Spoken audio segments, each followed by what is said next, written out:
자, 그래서 오늘 우리는 이 사도행전 그 21장 23절부터 26절까지 말씀을 본문으로 율법을 행하는 기준이라는 제목을 가지고 함께 말씀을 나누도록 하겠습니다.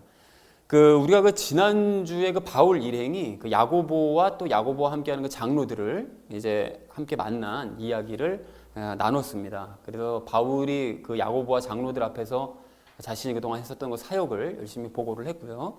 근데 그 사역에 대한 보고를 들은 야고보가 율법을 열심히 지키는 수천 명의 유대인들에 대해서 바울에 대해서 언급을 했습니다. 그를 언급했던 것은 바울과 혹시 충돌이 날까봐 그것을 미연에 방지하기 위해서 이제 바울에게 언급을 해줬던 것이었죠.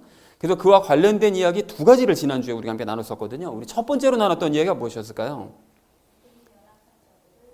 그렇습니다. 믿음이 연약한 자들을 배려하자라고 그랬습니다. 그러니까 지난주에 말씀드렸던 것처럼 이 야고보는 이스라엘 교회 전체의 수장이었고, 또 바울 같은 경우에는 이방인들 전체 교회의 수장이라고 할 수 있었는데, 그 두 사람들이 수장이었음에도 불구하고 믿음이 연약한 유대인들, 분명히 유대인들이 지금 잘못하고 있는 것이지만 그럼에도 불구하고 그 유대인들을 배려했다라는 얘기를 지난주에 우리가 함께 나눴었죠. 그래서 바울은 고린도 교인들과 같은 그런 이방인들도, 그러니까 유대인들만 배려한 것이 아니고 고린도 교인들 같은 그런 유대인들, 이방인들도 계속 배려를 해왔었다. 그래서 우리도 바울의 그러한 모습을 닮아야 된다라고 지난주에 이제 말씀을 드렸었죠. 그래서 우리 주변에 예수님을 믿는다고 하나 여전히 자기 고집만 부리고 있는 유대인 같은 사람들, 또 고린도 교인들과 같은 이방인들과 같은 그런 사람들, 말 안 듣는 그런 사람들이 주변에 있다 할지라도 그런 사람들을 인내하고 배려하면서 그들을 계속 예수님께 보고하는 우리가 되자라는 얘기를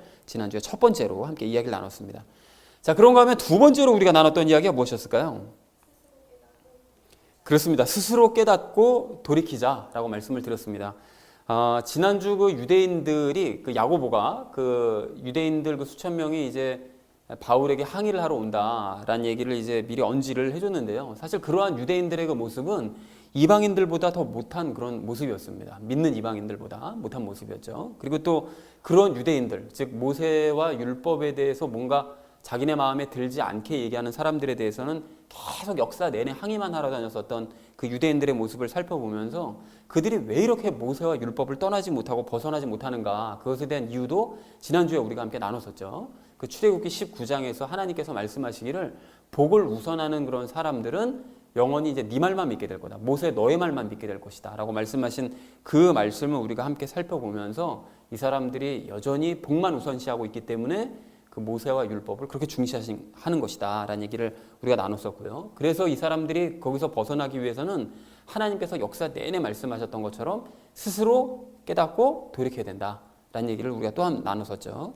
근데 지금도 이게 안타깝게도 많은 사람들이 모세와 율법을 버리지 못하는 경우가 너무나 많습니다. 예수님을 믿는다 하면서도 여전히 모세와 율법을 버리지 못하는 사람들이 많은 거죠. 그래서 그 사람들도 역시 진짜 복음을 깨달아서 진짜 믿음을 가진 후에 그래서 스스로를 돌이켜야 된다라는 얘기를 했었죠. 그리고 이미 돌이킨 우리는 구원에 대해서는 걱정할 필요가 없겠지만 혹시 우리 안에 옛 습관에 따라서 버리지 못하는 모세는 없는가라는 사실을 우리가 돌아보고 혼의 구원을 이루어가자라는 얘기도 지난주에 나눴습니다. 그리고 마침 우리는 매일 큐티 말씀을 통해서 성경 말씀을 정말 매일같이 보고 있기 때문에 그 말씀을 통해서 우리가 스스로를 돌아볼 기회가 많으므로 우리가 늘 날마다 스스로의 모습을 돌아보자라는 얘기를 우리가 마지막으로 나눴었죠. 그래서 사랑하는 우리 나눔 있는 교회 성도님들 모두는 복음을 전하는 자의 입장과 복음을 받아들이는 입장, 그 두 입장 각각에서 늘 스스로를 돌아보심으로써 하나님께서 기뻐하시는 공동체를 함께 만들어가는 저와 여러분 되어주시기를 다시 한번 주님의 이름으로 간절히 축원을 드립니다. 지난주 주제가 어떤 것이었냐? 우리가 지난주 주제가 전체 주제가 이것이었죠. 믿음이 연약한 자들을 배려하고 우리가 스스로 돌이키자라는 것이 이제 지난주 우리가 나눴었던 그 주제였습니다. 그러면 이번 주 주제는 무엇이냐? 바로 이겁니다. 율법을 행하는 기준을 알자. 그러니까 바울이 오늘 율법의 규례를 행하게 되는데요. 그 율법을 행해야 되냐 말아야 되냐, 행한다면 우리가 뭘 기준으로 우리가 행해야 되느냐, 이것에 대해서 오늘 이야기를 함께 나누도록 그렇게 하겠습니다. 자, 그래서 먼저 23절 말씀 우리 함께 읽도록 하겠습니다. 함께 읽습니다. 그러므로 우리가 내게 말하는 이것을 행하라. 자기를 두고 서원한 사람 넷이 우리에게 있으니 라고 얘기하고 있는데요. 여기서 이것을 행하라 라는 것은 그 서원한 네 사람을 데려다가 그 뒷부분에 이야기가 나오는데요. 서원한 네 사람을 데려다가 서원 규례를 너가 같이 행하도록 하여라 라고 바울에게 이제 야고보가 부탁을 한 거죠. 그리고 서원이라는 말이 나오는데 여러분 참고로 이 서원은 그 하나님께 약속드리는 것이죠. 근데 그 서원의 방식이 부모가 하는 서원이 있고요. 그리고 본인이 하는 서원이 있습니다. 그러니까 부모가 하는 서원은 우리가 사무엘서에서 봤던 것처럼 한나가 하나님 앞에 그 사무엘은 서원한 적 없는데 낳기 전에 하나님 앞에 약속드려서 걔를 영원히 이제 거룩한 삶을 살도록 하겠다. 그러니까 평생도록 거룩한 삶을 살게 하겠다라고 부모가 하는 서원이 있고 본인이 드리는 서원이 있죠. 그리고 평생에 해당되는 서원이 있고 또 한시적인 일정 기간 동안만 그 서원하는 그런 서원이 있습니다. 그런데 평생 서원했던 건 삼손 같은 경우에도 태어나자마자 이제 죽을 때까지 이제 계속 그 거룩한 삶을 살게 하겠다고 그 원래 서원을 한 그런 장본인이었었죠. 자, 그리고 이런 종류가 있고요. 또한 서원은 하나님 앞에 약속드리는 것이기 때문에 신속하게 지켜야 되고 또 남용하지 말아야 되고요. 막 함부로 서원하지 말아야 되고 경솔하게 하지 말아야 된다라는 것을 우리가 좀 참고할 필요가 있고요. 그리고 서원한 기간 동안은 독주를 마시지 말고 머리도 깎지 말고 시체를 만지지 말아야 된다. 그러니까 이제 거룩한 삶에만 온통 집중하기 위해서 뭐 술을 마시고 방탕하게 지내거나 또 머리에 막 신경 쓰고 막 외모에 치장하고 막 이런 거 신경을 하지 말고 또 심지어는 가족이 죽더라도 시체를 만지지 말아야 됩니다. 그러니까 그 온전히 거룩한 삶에만 아주 초집중을 하는 그런 기간으로 삼는 거죠. 그런 것이 이제 서원의 특징이다라는 사실을 우리가 확인할 수가 있고요. 또 서원의 기간이 끝나고 나면 그동안 이제 머리를 길렀을 테니까요. 그 머리카락을 잘라서 그 정해진 규례에 따라서 이제 태워야 됩니다. 그 번제 헌물을 드리면서 같이 머리카락을 집어넣어서 같이 태우는 그런 의식이 있었었고요. 그리고 헌물을 여러 가지를 드리는데 1년 된 순양과 1년 된 암양과 순양 한 마리와 빵과 음료, 기타 등등 여러 가지 것들을 하나님 앞에 이제 드리는 그런 예식을 거행을 했습니다. 자, 그래서 23절 전체 의미를 이렇게 정리해 볼 수가 있겠는데요. 그러므로 서원한 네 사람을 데려다가 우리가 말하는 대로 행해라 라는 것이 이제 야고보가 바울에게 이제 부탁한 그 내용이 되겠습니다. 자, 이어진 24절 말씀 좀 긴데요. 우리 함께 읽도록 하겠습니다. 그들을 데리고 가서 그들과 함께 너 자신을 정결하게 하고 그들을 위해 비용을 대서 그들이 자기들의 머리를 밀게 하라. 그러면 모든 사람이 그 일들 곧 자기들이 너에 대하여 들은 일들이 아무것도 아니며 오히려 너도 스스로 율법을 지키며 질서 있게 걷는 줄 알리라. 라고 이제 말씀하시는데요. 여러분이 좀 길어서 반을 제가 잘랐습니다. 그들을 위해서 이제 비용을 대라라고 말씀을 하시는데 가난한 그 서원자들, 그러니까 아까 전에 말씀드렸듯이 서원이 끝나고 나면 뭐 이거저거 드려야 될 것이 많잖아요. 그 비용이 참 많이 들었거든요. 그런데 그 비용을 다 댈 수 없는 사람들이 좀 꽤 됐습니다. 그래서 가난한 그런 서원자들을 위해서 다른 사람이 함께 그 서원 예식에 동참해가지고 돈이 좀 있는 사람에게 비용을 부담을 해주는 것을 그 바리새인들을 비롯한 유대인들은 굉장히 경건한 행위로 여겨서 그런 사람은 정말 율법을 잘 지키는 사람이다라고 인정을 해줬거든요. 그러니까 그것을 이용해서 바울이 좀 가서 그 비용을 좀 대줘라. 너가 율법을 잘 지키는 경건한 사람이라는 걸 좀 그 유대인들한테 보여주어라 라는 의미로 야고보가 비용을 대라고 얘기를 했던 것이었죠. 자, 그리고 머리를 밀게 하라고 얘기하는 것은 아까 전에 얘기했던 것처럼 그 서원을 마치는 그 규례, 마칠 때 그 머리를 깎아가지고 번제물을 드릴 때 같이 이제 태워버렸으니까 그때 이제 서원 규례를 행하게 하라라는 그런 의미가 되겠죠. 자, 그래서 그 24절 그 하반절 말씀을 보시면 그러면이라고 나오는데 그러면이라는 것은 서원 규례를 행하도록 그렇게 잘 행할 수 있도록 네가 옆에서 도우면 뭐 물질적으로나 아니면 뭐 힘으로나 도와주면 너에 대해서 들은 모든 일, 그게 뭘까요? 유대인들이, 그러니까 바울이 율법을 멸시하고 본인도 율법 지키지 않고 남들도 지키지 못하게 한다는 그 소문, 그 유대인들이 그런 걸 들었는데 그 들은 것들이 아무것도 아니었구나, 헛소문이었구나 라고 걔네들이 생각하게 될 것이다 라고 이제 야고보가 얘기를 하는 거죠. 그리고 너도 스스로 이제 율법을 지키는 사람이다라는 것을 알게 될 것이다고 얘기하는데 바울이 율법을 그럼 평상시 지켰느냐? 그래서 야고보가 이런 얘기를 했느냐? 또 생각해보면 사도행전 18장 18절을 보시면요. 바울이 서원을 하거든요. 개인적으로. 하나님 앞에 서원을 하고 또 머리를 깎는 규례도 행합니다. 그러니까 바울도 평상시에 이런 모습을 보면 율법을 지켰었나 이 사람이? 이런 생각이 좀 들게는 되는데요. 그래서 이런 모습을 보면서 아마 야고보도 이런 얘기를 했을 것 같긴 한데, 그렇다면 이런 이 바울의 모습을 보면서 바울이 항상 율법의 규례를 지켰느냐? 그럼 우리도 율법의 규례를 지켜야만 하는 것이냐? 이런 좀 의문을 가질 수가 있는데, 이것에 대해서는 잠시 후에 우리가 이야기를 좀 나누도록 그렇게 하겠습니다.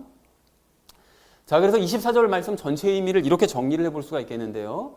서원한 네 사람을 데려가서 네가 정결 예식을 행하고 그리고 그들을 위해서 비용을 대고 서원 규례를 행하도록 하여라. 그렇게 하면 믿는 유대인들이 너에 대한 오해를 멈추고 바울이 율법을 잘 지키는 사람인 줄을 알게 될 것이다 라고 얘기를 했다라는 것이 24절의 전체 의미가 되겠습니다. 자, 그리고 이어진 25절 말씀 우리 함께 읽도록 하겠습니다. 시작.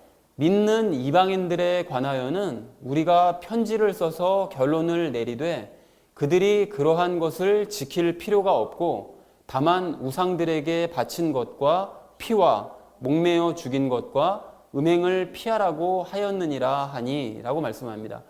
여러분, 여기서 우리가 편지를 써서 결론을 내렸다는 것이 무슨 소린가 하면 그 사도행전 15장에서 모든 사도들이 함께 모여서 과연 율법을 지켜야 되냐, 이방인들도 할례를 받아야 되냐, 이거 가지고 회의를 했다고 그랬었잖아요. 근데 회의를 하고 난 다음에 그거 할 필요 없다, 이방인들은 그런 거 지키게 할 필요 없다 라고 이제 결론을 내린 다음에 편지를 써서 바울과 바나바 편에 이방인들에게 이제 보냈습니다. 그래서 그 편지를 보고 증명되는, 이제 봉인된 그 편지를 이제 보내서 증명된 거니까 너희는 지킬 필요가 없다라는 걸 이제 편지를 보냈었는데 그 얘기를 하고 있는 것입니다. 과거에 내가 그렇게 편지를 보내서 이방인들에게 증명해 줬었다라는 얘기를 야고보가 언급을 하는 건데요. 사도행전 15장에서 사도들의 회의 이후에 이방인들은 율법을 지켜할 필요가 없다고 바울과 바나바 편에 편지를 보냈었다라는 것을 야고보가 다시 한번 언급을 하는 거죠. 그걸 자기는 잘 알고 있다는 거예요. 그러니까 이방인들은 지킬 필요 없고 사실은 율법 지킬 필요 없다는 건 내가 너무나 잘 알고 있다. 이걸 지금 얘기하고 있는 거죠. 자, 그래서 그러한 것이라는 것은 방금 말씀드렸던 것처럼 할례 지킬 필요 없고 율법 규정 지킬 필요 없다라는 것을 명확하게 했고 나도 그거 잘 알고 있다라는 것을 지금 야고보가 얘기하고 있는 거죠.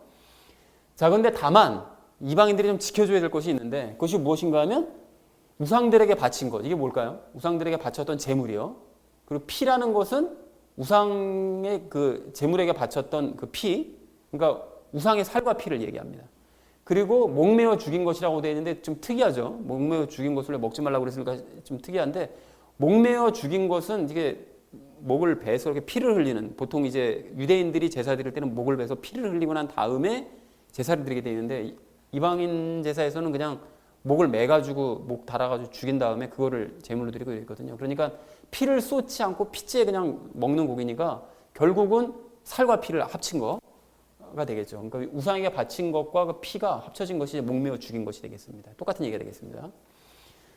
자, 그리고 음행을 피하라고 되어 있는데 음행이라는 것은 그 이방인 그 제사를 드리고 나면 항상 어떤 그 참석한 그 우상 제사에 참석한 이후에는 그 남녀가 이렇게 막 그 아주 혼음을 하고 막 이랬었거든요. 그러니까 그러한 그 더러운 것들, 그런 것들에 대해서 얘기하고 있습니다. 그러니까 이 모든 것들이 사실은 우상 제사와 관련된 것들인데 우상 제사를 한마디로 피하라고 야고보가 얘기를 한 거예요. 그러면 왜 위의 것들을 피하라고 얘기를 했느냐? 그렇게 얘기한 이유는 이러한 우상 제사에 익숙해 있던 그 이방인들이 예수님과 우상을 겸하여 섬길까 염려했기 때문이었습니다. 이게 무슨 소린가 하면 예수님을 믿고 난 다음에 성만찬에 참석을 하게 되면 예수님의 살과 피를 먹고 마시게 되죠.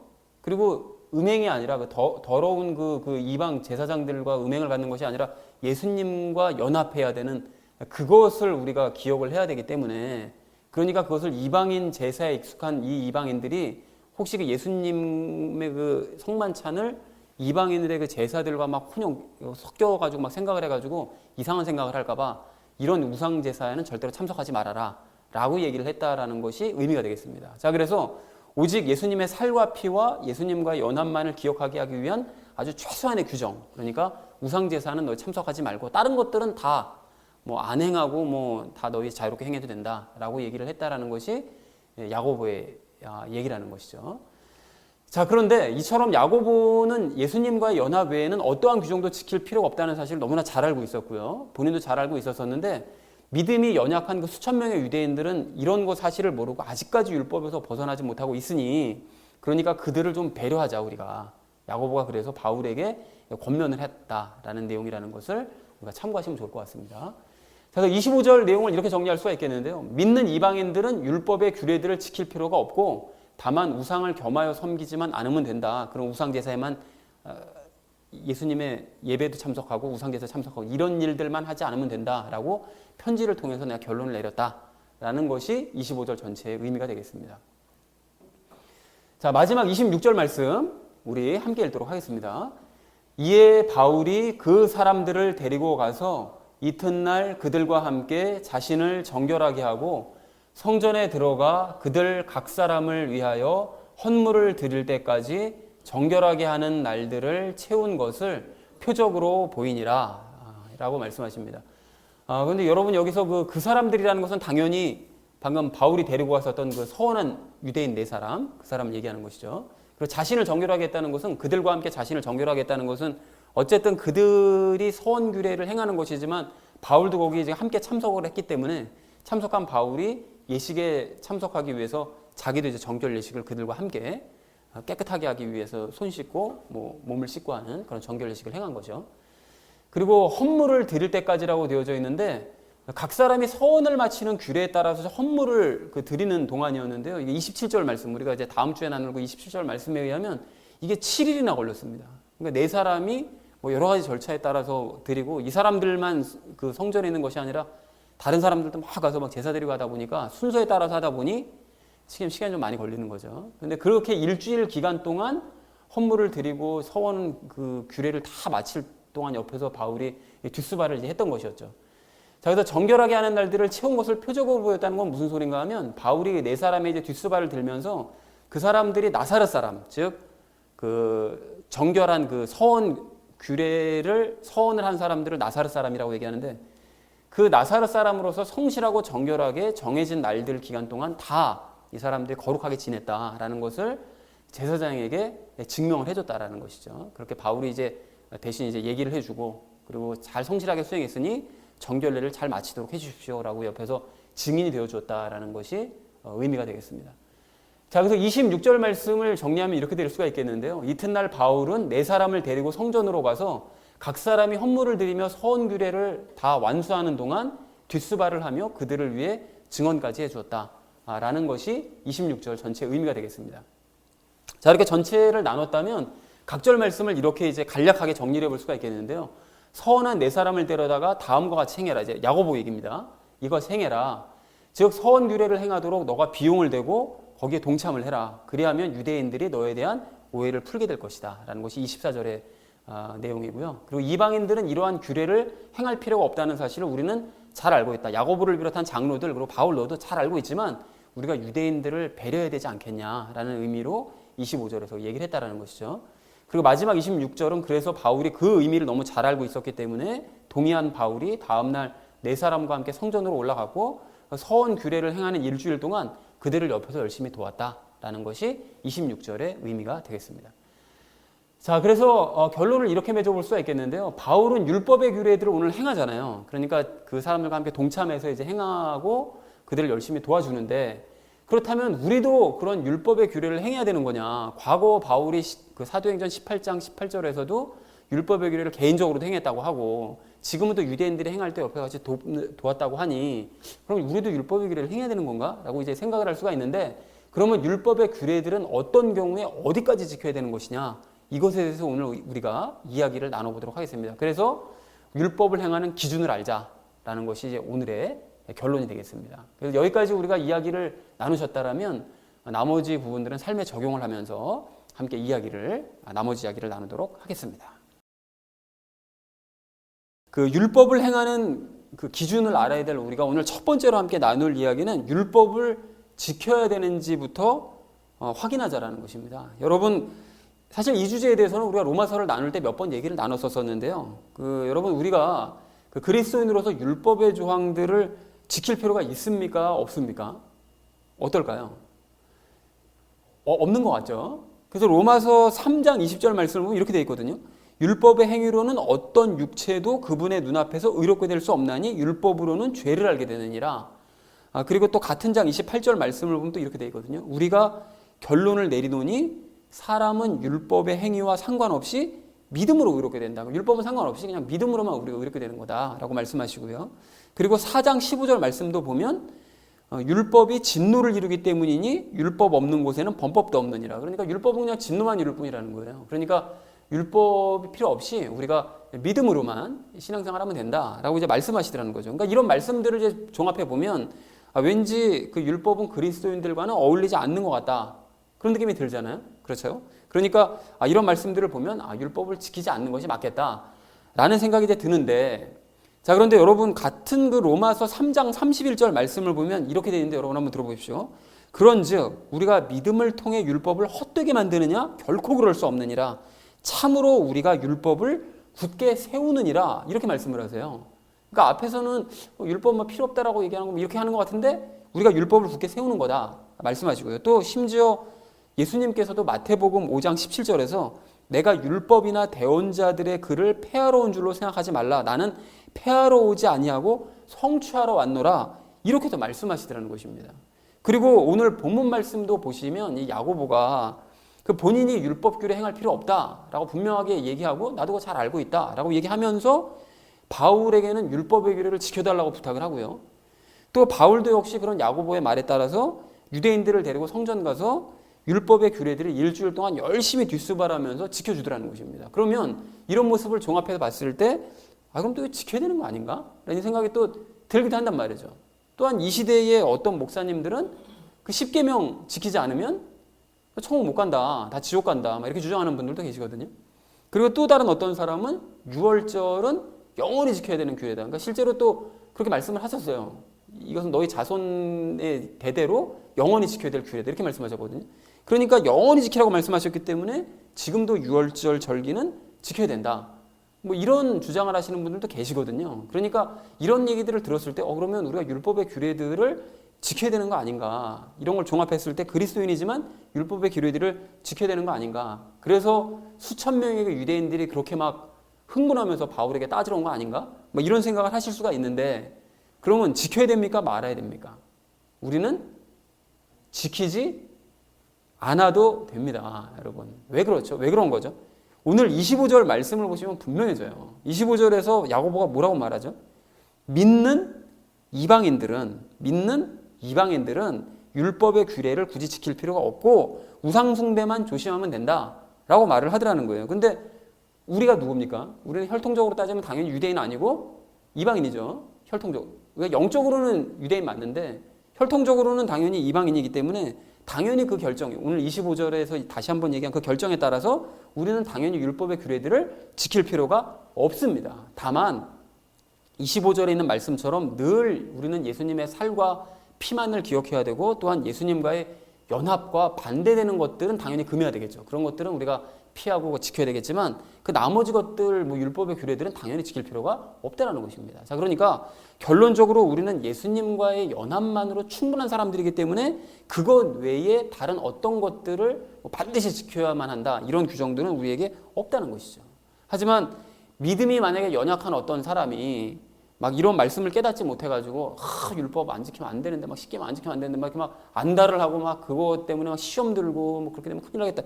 이런 사람들이 혹시 있다면 그런 사람들을 위해서는 오늘 바울처럼 배려하는 차원에서 일정 부분 지켜줄 수는 있겠죠. 그런 사람을 배려하는 차원에서 보는 앞에서는. 자, 그래서 우리가 그걸 구분을 좀 하셔야 된다는 것이죠. 그래서 사랑하는 우리 나눔 있는 교회 성도님들 모두는 꼭 기억하시기 바랍니다. 우리는 율법의 세부 조항들 지킬 필요가 전혀 없습니다. 그러나 믿음이 적은 사람들을 배려하는 차원에서는 그 사람들이 믿음이 커질 때까지는 그 사람들을 위해서 지켜줄 수도 있다는 사실 또한 아시는, 그래서 율법으로부터 진정 자유하시는 저와 여러분 되어지시기를 주님의 이름으로 간절히 축원을 드립니다. 자, 율법을 행하는 기준을 알아야 될 우리가 오늘 두 번째로 함께 나눌 이야기는 예수님을 기준으로 판단하자라는 것입니다. 여러분 앞에서 방금 우리는 율법의 규정들을 지킬 필요가 전혀 없고 배려 차원에서는 지킬 수 있다 이렇게 말씀을 드렸는데요. 그런데 이 각 규정들을요 우리가 좀 세부적으로 생각을 해보면 다소 좀 헷갈리는 경우가 있습니다. 그래서 오늘 우리가 이것을 좀 생각을 해보려고 하는데요.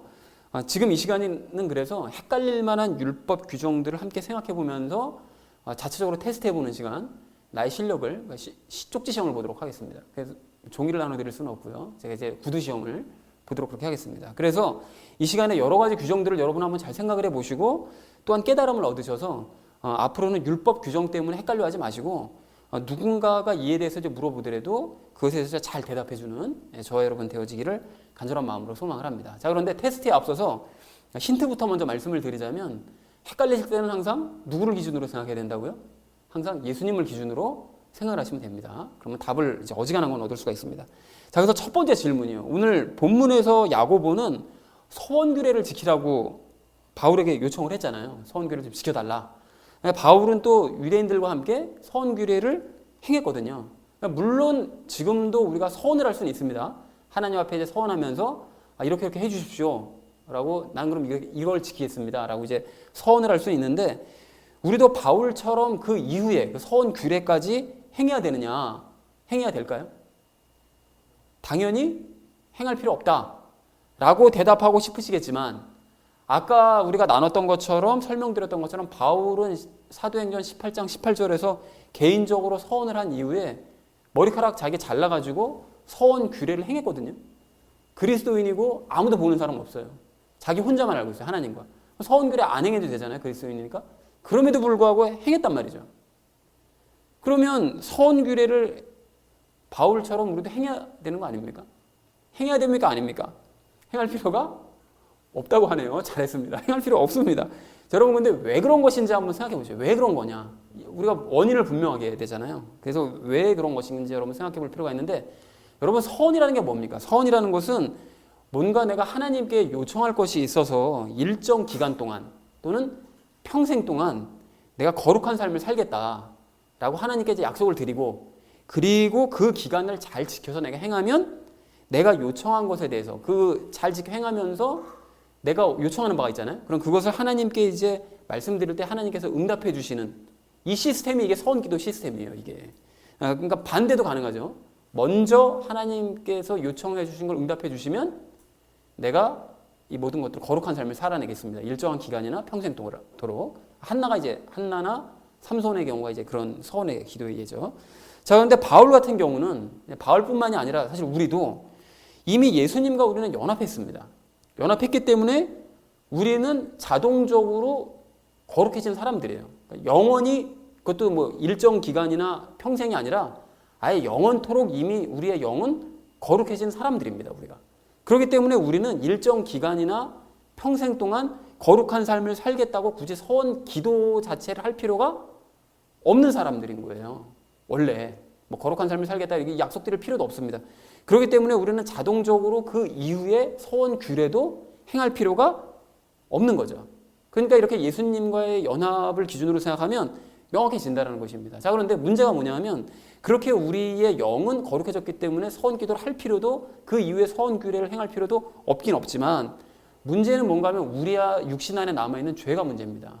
그 죄가 자꾸 우리로 하여금 거룩한 삶을 살지 못하게 만들어서 우리가 종종 옛 모습과 이미 영은 깨끗해졌지만 겉으로 드러나는 모습은 옛 모습과 하나도 다를 바 없는 그런 모습으로 살아갈 때가 있다라는 것이죠. 그런데 그럴 때 우리가 하나님께 뭔가 간절히 요청할 일이 생길 때가 있어요. 내가 지금 현재 삶은 그렇게 완전히 막 거룩한 그런 모습을 보이지 못하고 있는데 하나님 앞에 뭔가 그 요청할 것이 생길 때 아마 바울도 18장의 그 사도 바울도 그랬었던 것이라고 생각이 되어져요. 근데 그럴 때 우리는 하나님께 서원 기도를 드리면서 내가 이러한 옛 습관에 따라서 저지르는 내 육신에 따르는 그런 이런 이 죄에 따르는 그런 악한 모습들 또 죄를 저지르는 이런 모습들 이게 어쨌든 좋은 모습은 아니니까 이런 모습들을 내가 이 죄의 유혹을 이겨내고 이 기간 동안만이라도 거룩한 삶을 살아내겠습니다. 더 거룩한 삶을 살아보겠습니다. 라고 약속을 드릴 수 있다는 거죠. 그러니까 바울도 그런 식으로 서원을 했을 것이고 그래서 서원을 잘 지켰기 때문에 그에 따르는 이 표시로 머리를 깎는 행위도 했다는 것입니다. 그런데 여러분 여기서 주목할 점은 바울이 서원 규례를 행할 때 정식으로 뭐 제사장한테 원래가 다 보여줘야 되거든요. 제사장 앞에 보이거나 뭐 예물을 드리거나 이렇게 한 게 아니라 그냥 약식으로 자기 머리 하나 자르고 그냥 말아버렸어요. 그러니까 즉 바울은 율법으로부터 자유한 사람이고 또 서원 규례에 굳이 얽매일 필요가 없다는 걸 너무나 잘 알고 있는 거예요. 내가 굳이 뭐 서원했다고 그래서 그 규례까지는 다 지켜야 된다. 난 그리스도인 됐으니까 이젠 그렇게 안 해도 된다. 이걸 너무나 잘 알고 있었기 때문에 서원 규례를 꼼꼼하게 행한 것이 아니라 하나님께 나는 거룩한 삶을 이 기간 동안 살겠다고 약속을 했기 때문에 그걸 지켰다는 표시로 자기 나름대로 규례를 간소화해서 그것을 약식으로 그냥 규례를 행한 것입니다. 그래서 바울이 머리를 자른 거예요. 이게 뭐 서원 규례를 굳이 뭐 행해야 되기 때문에 율법 규례에 따라서 이렇게 한 게 아니라 서원을 했으니까, 어쨌든 서원을 했으니까 그거에 따른 표시로서 내가 잘 지켰습니다라는 표시로서 약식으로 그 일을 행했다라는 것이죠. 그러니까 우리도 이런 식으로 행하면 됩니다. 꼭 율법 규례를 지키는 것이 아니라 하나님 앞에 무슨 약속을 했으면 그거에 따르는 약속을 내가 잘 지켰다면 그거에 따르는 어떤 자기가 나름대로 정한 그 규칙이나 규례를 하나님 앞에 보여주면, 증명하는 모습으로 보여주면 된다라는 것이죠. 그리고 오늘 본문 같은 경우에는 이 바울이 유대인들이 막 시험에 든다고 그러니까 그들에 맞춰주어서 서원 규례를 행해주기도 했었는데요. 근데 이렇게 서원 규례를 행하는 사람을 도와주고 그들에게 뭐 비용 된다고 그래가지고 뭐 예수님과의 연합에 뭐 금이 가거나 뭐 이런 건 아니니까. 그리고 바울은 율법으로부터 자유한 사람이잖아요. 그러니까 뭐 서원 규례 뭐 지켜도 그만이고 안 지켜도 그만인 거예요. 그러니까 그 사람들을 옆에서 도와주었다라는 것입니다. 그러니까 도리어 만약에 이 사람들을 돕지 않아서 이 사람들이 시험에 들고 그래서 많은 유대인들이 바울은 율법도 안 지키는 막 이상한 사람이었구나 막 이렇게 돼가지고 예수님을 믿지 않고 거부하게 되면 그것이 더 심각한 일이 되기 때문에 바울은 기꺼이 그 사람들을 도와주면서 율법의 규례들을 행하는 일들을 도와주더라는 것입니다. 시험 들까봐 옆에서 도와주더라는 거죠. 그러니까 이처럼 예수님과의 연합을 기준으로 유연하게 생각하고 판단을 하면 뭐 크게 어렵지 않게 어떻게 행해야 되겠구나라는 사실을 올바르게 판단을 할 수 있고 성경에서 말씀하시는 바도 무슨 이유 때문에 이렇게 행했구나라는 사실을 이해할 수 있게 된다는 것이죠. 여러분 이해들이 되셨나요? 만약에 이해가 잘 안 되시면 설교를 앞으로 돌리셔서 다시 한번 확인하시기 바랍니다. 자, 그런가 하면 우리가 얼마 전에 나눴던 그 고린도 전서의 우상제물을 먹는 문제에 대해서도 우리가 좀 한번 생각을 해봤으면 좋겠는데요. 큐티 때 제가 설명을 드렸었고 예전에 고린도 전서를 설교할 때도 말씀을 드렸지만 이 부분이 좀 헷갈리시는 분이 계실 수도 있어요. 그래서 지금도 사실은 많은 사람들이 우상제물 먹어야 된다, 먹어도 된다, 먹으면 안 된다 이거 가지고 지금도 막 서로 의견들이 분분한 경우가 굉장히 많거든요. 근데 여러분 우리는 우상의 제물을 먹지 말라는 이 율법의 규례들을 지켜야 됩니까? 말아야 됩니까? 지킬 필요가 없죠. 없습니다. 그래서 우상의 제물은 먹어도 상관이 없습니다. 상관이 없는데 근데 여러분 오늘 25절 말씀을 다시 한번 보십시오. 25절 말씀 보시면 뭐라고 말씀하시죠? 이 말씀 보면 우상의 제물을 먹지 말아라. 특히 이방인들은 우상의 제물을 먹지 말라. 이렇게 말씀하시거든요. 그것이 이방인들을 향한 교회의 결정이라면 아예 그렇게 결정 내린 것이라면 이방인인 우리는 그러면 우상의 제물을 먹지 말아야 되는 거 아닙니까? 근데 금방 우상의 제물을 또 먹어도 된다며요. 그래서 이렇게 세부적으로 생각하면 이게 뭐가 맞는 것인지 헷갈릴 수가 있어요. 그래서 실제로 많은 사람들이 막 헷갈려 해요. 이방인들 먹지 말라고 그랬으니까 먹지 말아야 된다. 근데 뭐 우리는 뭐 먹어도 된다고 또 고린도서에서 말씀했으니까 먹어도 되는 거 아닌가? 이렇게 된단 말이죠. 그래서 우리는 이것도 예수님을 기준으로 생각해야 되는데요. 여러분 우리가 예수님만이 참 하나님이시고 그분과의 연합을 내가 확신을 하고 있다면 그러면 우리는 우상이 이 세상에 존재하지 않는 그냥 가짜 신이라는 사실을 너무나 분명하게 알아요. 그렇잖아요? 뭐 다른 신들이 없다는 거 우리가 너무나 잘 알고 있잖아요. 그러니까 그렇게 분명하게 압니다. 그렇다면 우상의 제물은 먹어도 돼요. 왜 그런 거냐면 아무것도 없는 그냥 허상 앞에다가 놨던 음식 다시 꺼내놓는 거 끝까지 거 뭐 그냥 음식일 뿐이잖아요. 그러니까 그냥 음식이기 때문에 그냥 먹어도 아무 상관이 없다라는 거죠. 자, 그렇다면 25절에서 먹지 말라고 그런 건 도대체 뭐냐? 여러분 이거는 이런 예수님에 대한 확고한 믿음 없는 사람들.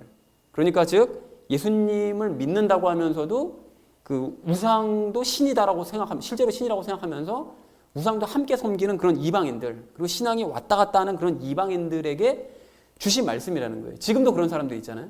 그래서 뭐 교회도 왔다가 뭐 절에도 갔다가 뭐 카톨릭 어떤 그 전 국회의원이 생각나는데요. 막 여기저기 막 가면서 다 돌아가면서 막 그냥 뭐 예배 드리고 미사 드리고 막 이런단 말이죠. 자, 근데 그런 사람들은 예수님을 믿는다고 하면서도 우상도 신이라고 생각하기 때문에 양쪽에서 다 유익을 얻기 위해서 성만찬도 참석하고 우상제사도 참석하고 우상에게 복받기 위해서 거기 음식도 막 먹는 거예요. 그러니까 우리나라도 왜 제사 드리거나 음복이라고 그래가지고 막 술 마시고 거기에 올렸던 막 음식 먹잖아요. 그걸 먹는 게 배불리게 해서 먹는 게 아니라 조상이 나에게 복 내려주신다고 생각하기 때문에 술 마시고 음식 먹는 거거든요. 그렇게 생각하는 그런 의미에서 음식을 먹으려고 하면 귀신들이 그런 사람들에게 장난을 칠 수 있다는 거죠. 그래서 바울이 그래서 고린도서에서 귀신과 교제하게 할 수 없다라는 얘기를 그래서 한 것입니다. 그래서 그런 사람들은 먹으면 안 된다라고 교회에서 결정을 한 것입니다. 그렇게 왔다 갔다 그 두 가지 신앙을 동시에 가지려고 하면 안 된다. 그런 의미에서 그런 건 하지 말아야 된다라는 의미로 하지 말라고 명령한 것입니다. 그래서 실제로 그런 사람들에게는 믿는 사람은 오직 예수님의 살과 피, 예수님과 연합만을 따라야지 절대로 뭐 우상에게 힘을 얻거나 우상에게 복 받는다고 생각해서 그런 목적으로 막 뭐 우상에게 바친 제물을 먹으려고 하면 안 된다라는 것을 아주 따끔하게 가르칠 필요가 있습니다. 왔다 갔다 하는 사람들은. 자, 그런데 이런 사람들과는 또 다르게 뭐 예수님만 신이라고 얘기하고 뭐 예수님 외에는 뭐 다른 신들 없다, 뭐 우상은 아무것도 아니다라고 말은 하면서도 우상의 제물 먹으면 뭐 귀신 들릴지도 모른다, 뭐 큰일 난다 이렇게 주장하는 사람들도 있거든요. 특히 이제 목사들 중에서 그런 목사들이 많아요. 그래서 뭐 제사 음식, 추석 때 올라갔던 그 차례 음식 먹으면 귀신 들리니까 절대 먹으면 안 된다, 막 이렇게 주장하는 목사들이 많은데 유대인들하고 똑같은 거죠. 그런 목사들은 사실은 이런 영적인 원리를 깨닫지 못한 믿음이 아주 연약한 사람들이기 때문에, 믿음은 있다고 하나 사실은 굉장히 연약한 사람들이기 때문에 그런 사람들 말이 맞아서가 아니라 그들이 시험 들지 않게 하기 위해서 그들을 배려하는 차원에서 우상의 제물은 그 사람들 앞에서 먹지 않는 것이 맞습니다. 그러니까 제사 음식 먹으면 절대로 안 된다고 막 맹목적으로 주장하면서 뭐 그걸 율법적으로 가르치는 그런 사람들 아주 얄밉긴 한데, 그러니까 너 한번 죽어봐라, 한번 왜 우상 음식 먹어도 아무 상관없다, 내가 한번 보여줄게 하면서 너 한번 죽어봐. 그래서 일부러 그 사람들이 보는 앞에서 막 제사 음식 일부러 먹거나 하는 것은 믿음이 연약한 그런 사람들을 배려하는 모습이 아니기 때문에 우리가 바울과 야고보처럼 그들을 배려하면서 먹지 않는 그것이 이제 올바른 또 모습이라는 거죠. 자, 그래서 결론. 그리스도인들은 율법의 규정 때문에 우상의 제물을 안 먹어야 되는 것이 아니라, 그것이 아니라 율법 규정과는 전혀 상관없이 예수님만이 참 하나님이심을 알기 때문에 우리는 도리어 우상의 제물을 먹어도 아무 상관없지만, 믿음이 연약한 사람들과 함께 있다면 그 사람들의 믿음을 위해서 우리가 배려하는 차원에서 기꺼이 안 먹어주는 것이고, 이와는 다르게 예수님과 우상을 겸하여 섬기는 사람들에게는 우상의 제물을 먹으면 안 된다라고 따끔하게 가르치는 것이 우리가 해야 될 일이라는 것입니다. 여러분, 구분이 다 되셨죠? 그 세 가지 경우에 대해서 분별이 다 되셔야 됩니다. 자, 그런가 하면 죽은 사람을 위해서 예배를 드리는 문제는 어떨까요? 여러분, 대한민국 그리스도인들 대부분이 사람 죽으면 장례 예배 드리는 거 당연하게 생각하고, 또 죽은 지 1년 될 때마다 추도 예배 드리는 거 당연하게 생각들을 하는데, 그렇게 장례 예배 드리고 추도 예배 드리는 이 규례를 마땅하게 지키어서 행해야 될까요? 아닐까요? 어떻습니까? 이것도 역시 행하지 말아야 됩니다. 여러분, 장례 예배나 추도 예배 같은 것들은 율법 규정에 없어요. 아예 유대인들 율법 규정에도 없고 또 성경 자체에도 아예 없습니다. 그래서 여러분, 예수님을 생각해 보세요. 예수님께서 십자가에 못 박혀 돌아가셨을 때 예수님을 위해서 무슨 예배 드렸나요? 전혀 그러지 않았죠. 그냥 예수님은 그냥 당일에 그냥 천으로 몸 감싸서 그냥 장사해 버렸습니다. 그리고 예수님이 죽으신 날을 기념하는 절기가 그럼 있냐? 없습니다. 그 가톨릭 사람들이 뭐 성금요일이라고 해서 예수님께서 십자가에 못 박히신 금요일을 막 기념하려고 그러긴 하지만, 사실 개신교인들은 뭐 금요일 날 그날 뭐 절기를 삼아가지고 그날을 뭐 기념하고 죽은 사람 이런 거 없어요. 물론 예수님 부활하셔서 더욱기도 하겠지만 그런 게 없습니다. 그리고 신약 시대 이후에도 그런 규정들은 생겨나지 않았습니다. 그렇기 때문에 우리는 장례 예배나 추도 예배를 드리지 말아야 돼요. 사실 예배라는 것은 살아계신 하나님을 높이는 행위인 것이지, 하나님을 핑계 삼아 죽은 사람을 그리워하는 것은 예배가 아니라는 거예요. 그게 예배가 아니잖아요, 그게. 그런데 만약 성경을 좀 안다고 하는 누군가가 고린도 전서에서 그 왜 바울이 여자들 그 머리 깎는 문제 가지고 얘기하지 않냐, 그것은 당시의 문화에 발맞춰서 그 문화에도 발맞출 줄 알아야 된다라고 바울이 얘기를 한 것이니까, 그럼 지금도 우리가 한국 장례 문화에 맞춰서 장례 예배를 그러면 드리는 것이 옳지 않냐, 뭐 이런 주장을 한다 할지라도 우리는 그런 주장을 받아들이면 안 됩니다. 여러분, 왜 그럴까요? 다시 한번 말씀드리지만 예배라는 것은 하나님께 드리는 것이지 죽은 사람을 위해 드리는 것이 아니기 때문에 우리는 드리면 안 된다는 것입니다. 그러나 그럼에도 불구하고 어떤 사람이 장례 예배 드리지 않는다고 막 서운해하고 막 시험 든다 그러고, 장례 예배 굉장히 중요하게 생각하는 사람 많거든요. 우리 아버지가 돌아가셨는데 장례 예배도 안 드려준다고 막 이래가지고, 그리고 또 반대로 장례 예배 한번 잘 드려주면 막 엄청 교회 잘 다니고 막 이런 사람들이 많아요. 그러니까 그걸 굉장히 중요하게 생각하는데, 이런 사람들 시험에 들기 때문에 해줘야 되지 않냐, 시험에 들지 않게 하는 것이 목적이지 않냐, 뭐 성경에서 그렇게 얘기하시지 않냐, 이런 사람들은 어떻게 하느냐. 여러분, 그런 경우에는 그 사람이 시험 들 것을 염려할 것이 아니라 도리어 오늘 25절에 우상을 겸하여 섬기는 사람들, 귀신과 예수님을 겸하여 섬기려는 이런 사람들을 예로 들면서 장례예배와 추도예배 같은 경우에는 성경에는 전혀 없는 예식이고 또 불교나 유교 문화를 흉내내가지고 그것들과 짬뽕해서 만들어낸 잘못된 문화이기 때문에 그리스도인들은 이런 것을 절대로 행하면 안 되고 그런 것을 서운해서도 안 된다는 것을 그 사람들에게 가르치고 설득해야만 한다는 것입니다. 그래서 이렇게 우리는 예수님과 성경을 기준으로 하나하나의 규례들에 대해서 올바른 판단을 다 내릴 수 있다는 것이죠. 자, 그렇다면 여러분 또 십계명은 어떨까요? 십계명 같은 경우에는 그 십계명과 관련된 규례들을 우리가 다 지켜야 되느냐? 당연히 이것들도 지킬 필요가 없겠죠. 십계명에 그런데 목숨 거는 사람들 많거든요.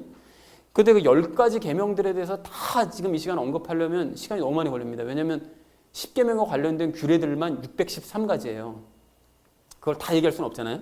그래서 안식일을 중요하게 여기니까 그 안식일에 대해서만 우리가 잠깐 생각을 해보자면 하나님께서는 사계명으로 그 안식일을 거룩하게 지키라고 강조하시고 또 명령하셨죠. 그래서 그 바리새인들과 서기관들이 예수님한테 계속 시비 걸었던 것 중에 하나가 안식일을 왜 안 지키냐 이거 가지고 시비 걸었던 거잖아요. 그래서 유대인들은 안식일을 잘 지켜보겠다고 안식일에 행하지 말아야 될 39가지 규례를 만들어냈습니다. 그래서 그 중에 이제 몇 가지를 말씀드리자면 첫 번째 바느질하면 안 된다. 두 번째 밭 가는 일 하면 안 된다. 세 번째 농작물 거두어드는 일 하면 안 된다. 이걸 비롯해서 특이한 것들 그 이후로 몇 가지 말씀드리면 25번째로는 사슴을 덫으로 잡는 일 하면 안 된다. 그리고 26번째는 그것을 도살하면 안 된다. 27번째는 사슴의 거죽을 벗기는 일을 하면 안 된다. 이런 얘기를 해요. 근데 이렇게 얘기하면 또 이 유대인들의 특징이 뭡니까? 사슴만 잡으면 안 된다고 그랬으니까 토끼도 잡아 먹어요 또. 그러니까 이 일은 하면서도 또 지네 일 안 한대요. 이 규례가 없으니까. 그리고 30번째에는 그것을 반반하게 만드는 일, 가죽을 반반하게 만드는 일도 하면 안 된다. 그리고 32번째는 두 글자를 쓰는 일도 하면 안 되고 33번째에서는 두 글자를 쓰기 위해 두 글자를 지우는 일도 하면 안 된다. 그리고 36번째는 불을 끄는 일을 하면 안 되고 37번째는 불을 켜는 일을 하면 안 된다. 그러니까 불을 한번 켜놨으면 계속 켜놔야 되고 꺼놨으면 계속 꺼놔야 된다는 거예요. 그리고 요즘은 좀 몇 가지가 더 추가돼서 현대적으로 엘리베이터 버튼을 누르는 일도 하면 안 된다. 이런 일도 포함되어 있다고 해요. 자, 그러니까 이런 걸 하지 않는다고 해서 안식일이 과연 거룩하게 지켜지느냐? 그건 아닌 거잖아요. 그죠? 근데 아닌데도 그 사람들은 이런 쓸데없는 일에 지금 목숨을 걸고 있다는 것이죠. 자, 그렇다면 우리는 이러한 유대인들의 안식일 규정을 지켜야 되느냐? 당연히 지킬 필요가 없죠. 그래서 오늘도 엘리베이터 누르고 들어왔잖아요. 그래서 당연히 지킬 필요가 없습니다. 왜 지킬 필요가 없느냐? 그냥요. 라고 하면 안 되죠. 명확한 이유가 있어야 됩니다. 그 이유가 있는데요. 그 이유가 무엇인가 하면 안식일의 주인 되신 예수님께서 우리 안에 계셔서 우리는 날마다 안식할 수 있는 사람들이기 때문에 굳이 안식일 규례를 지킬 필요가 없다라는 거예요. 그 사람들은 안식일 규례를 열심히 지키면 거룩해질 수 있다고 생각하지만 우리는 이미 안식일의 주인 되신 예수님이 우리 안에 들어오셔서 이미 안식하고 있어요. 그러니까 규례를 굳이 따로 지킬 필요가 없다는 거죠. 그러니까 유대인들은 자기들이 만든 규례 때문에 도리어 안식하지 못하고 있지만 우리는 규례를 지키지 않아도 진정으로 안식하고 있다는 것입니다. 하지만 다른 한편으로 우리가요. 예수님이 안식일의 주인하는 사실을 우리가 너무나 잘 알고 그걸 인정하고 있다면 주일은 예수님과 더 친밀히 지내는 날로 삼고 더욱 예수님을 인식하는 그런 날로 삼아야 마땅합니다. 아니 실제로 그렇게 되어집니다.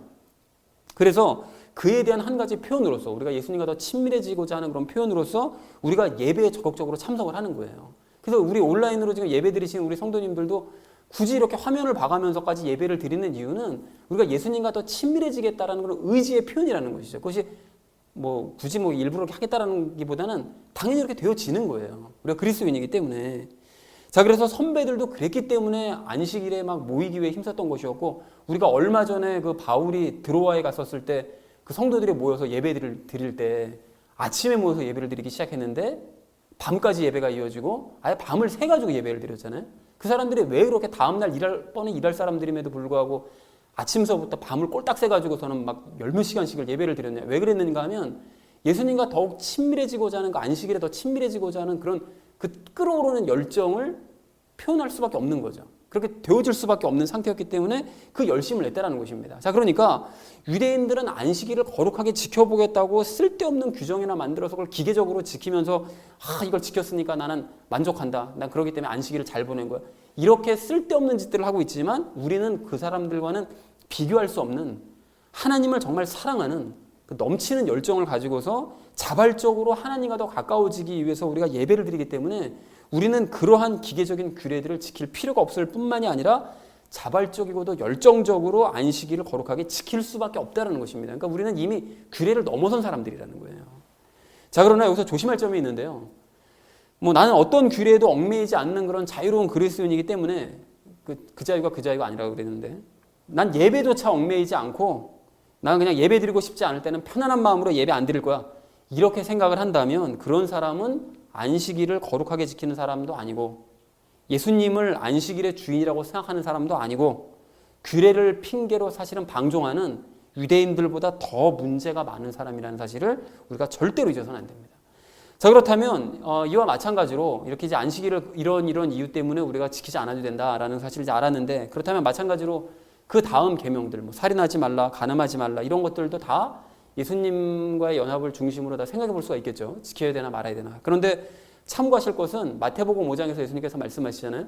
너희가 살인하지 말라는 얘기를 들었지만 형제들을 욕하는 것, 화내는 것을 하지 말아야 된다. 그러니까 살인하지 않는 걸 넘어서 형제에게 화조차 내지 말아야 된다. 이렇게 말씀하시고, 또 간음하지 않는 정도를 넘어서 아예 이성을 음욕의 눈으로 바라보는 것 자체가 이미 간음이다 라고 말씀하셨기 때문에, 그러면 이 계명들은 과연 지키라는 건지 지키지 말아야 되는 것인지를 여러분 좀 고민을 해볼 필요가 있고요. 예수님께서 말씀하시는 바가 무엇인가를 좀 고민을 해보실 필요가 있습니다. 그래서 이것을 숙제로 내드리도록 하겠습니다. 참고로 말씀드리자면 안식일의 규례를 우리가 당연히 지킬 필요가 없이 우리가 안식일의 규례를 넘어서는 기쁨을 가지고 있다면 규례를 지킬 필요 없는 것처럼, 우리가 그런 계명을 지키지 않더라도 그 넘어서는 일을 행하면 규례 지킬 필요 없다는 걸 참고하시면서 생각하시면 되겠죠. 그리고 또 이 외에도 우리가 금요일 큐티 내용을 보시면 3대절 꼭 지키라고 그러시잖아요. 무교절과 오순절과 장막절 꼭 지켜라 말씀하시는데, 이걸 지키는 문제라든지 6월절을 지키는 문제, 이런 것들도 생각해 볼 수가 있는데, 이런 것들도 다 언급을 하다 보면 시간이 너무 어릴 것 같아서 준비를 다 했지만 제가 다 지워버렸습니다. 그래서 이것에 대한 질문이 있으신 분들은 별도로 따로 질문을 주시면 제가 답을 해드리도록 하겠고요. 또 우리가 그렇다면 그리스도인으로서는 절기 하나도 안 지켜도 되느냐, 지켜야 될 절기는 뭐냐, 이런 것들도 한번 숙제로 생각해 보시면 좋을 것 같습니다. 그래서 어쨌든 이상에서 살펴본 것처럼 우리는 예수님과 연합함으로 말미암아 율법의 규정들을 넘어서는 상태가 되었고 또 넘어서는 삶을 살게 되었습니다. 그렇기 때문에 율법을 억지로 지키게 하려고 만들어낸 이 규정들을 우리는 별도로 따로 지킬 필요가 없습니다. 다시 한번 말씀드리지만 우리는 상위법을 지켜내고 있기 때문에 하위법은 자동으로 지켜지고 있는 셈이라는 것이죠. 그러나 오늘 우리가 몇 가지를 함께 살펴본 것처럼 어떤 규례들은 지켜야 되느냐 말아야 되느냐 헷갈리는 것들도 있기 때문에, 그럴 때는 예수님과 연결지어서 생각하면 답이 나오고 또 말씀을 알면 더 정확하게 구별할 수 있다는 사실을 우리가 확인을 했습니다. 그래서 우리가 말씀을 더 많이 알아야 되는 거죠. 그래서 사랑하는 우리 나눔 믿는 교회 성도님들 모두는 예수님과 더욱 친밀해지시고 말씀을 더욱 많이 알아가시기 바랍니다. 여러분, 그렇게 하셔서 무엇을 어떻게 행해야 될지를 정확하고 바르게 깨달으시기 바랍니다. 여러분, 그렇게 하셔서 궁극적으로 율법으로부터 자유로워지시되 율법을 넘어서는 것들까지 기쁨으로 다 지켜내는 저와 여러분 되어주시기를 주님의 이름으로 간절히 축원을 드립니다. 자, 이제 말씀을 정리합니다. 바울이 예루살렘으로 와서 겪은 그 첫 번째 그 어려움은 그 믿지 않는 유대인들 때문에 어려움을 겪은 것이 아니라 지금 믿는 유대인들 때문에 지금 어려움을 겪고 있죠. 시작서부터. 근데 중요한 것은 바울과 야고보가 그들을 배려했다라는 사실입니다. 문제가 많은 그들을 배려했다는 거죠. 그래서 우리도 남들을 향한 배려의 마음을 잊지 않기 원합니다. 자, 그런데 바울이 그 사람들을 배려하느라고 율법의 규례들에 동참을 했기 때문에 오늘 우리는 그 모습을 보면서 두 가지를 생각하는 시간을 가졌는데요. 율법의 규례들을 우리도 지켜야 되느냐, 말아야 되느냐, 안 지켜도 된다면 그 이유는 뭐냐, 이것을 우리가 말씀을 통해서 확인을 해보는 시간을 가졌고요. 그리고 각각의 율법의 규례들을 지켜야 되는지 말아야 되는지는 예수님과 말씀을 기준으로 판별해야 된다. 이 두 가지 이야기를 오늘 함께 이야기 나눴습니다. 그래서 사랑하는 우리 나눔 있는 교회 성도님들 모두는 맹목적으로 율법의 규례들을 지키려고 하지도 마시고 또 무조건 거부하지도 마시고, 여러분 늘 예수님과 말씀을 기준으로 잘 판별하셔서 건강한 신앙생활을 이어가는 저와 여러분 되어지시기를 주님의 이름으로 간절히 축원을 드립니다. 우리 함께 기도하겠습니다.